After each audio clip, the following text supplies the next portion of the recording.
Alors, je vais aborder aujourd'hui la question de l'allemand et des codes de prononciation de l'allemand qui sont essentiels pour comprendre la prononciation du français.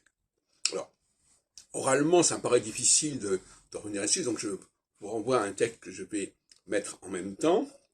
Mais l'allemand, vous savez qu'il a cette formule des umlaut.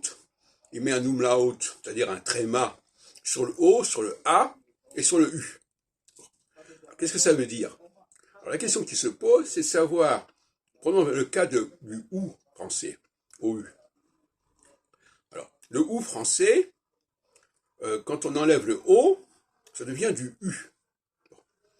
Alors, et les Allemands ont effectivement cette dialectique. Quand le U est sans tréma, il se prononce OU. Quand le U est avec tréma, il se prononce U.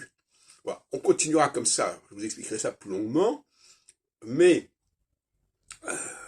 là, véritablement, c'est vrai aussi, par exemple, pour le O, umlaut, qui se prononce E, et qui renvoie à la formule, à les formules EU en français. Hein, bon, etc. Donc, je préciserai ça. Hein. Donc, il y a un dialogue tout à fait passionnant entre les codes de prononciation de l'allemand et du français.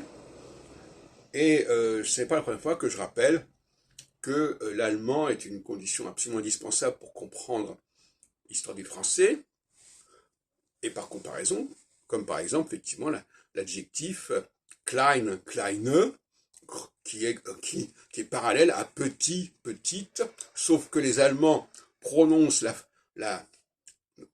ont deux déficiences.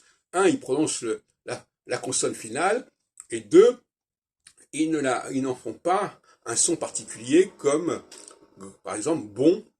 Bon, c'est pas bonne. Bon, c'est le masculin. Bonne, c'est le féminin. Bon. En allemand, c'est toujours klein, klein. Alors, ils ont un E à la fin, mais enfin, c'est quand même le même son qui apparaît, et ça, c'est regrettable.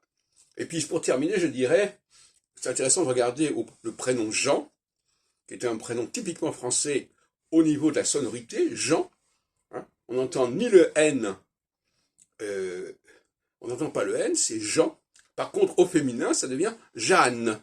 Et là, il n'y a plus le an du Jean, mais il y a le N, le N. Bon, là aussi, il y a quelque chose qui se modifie.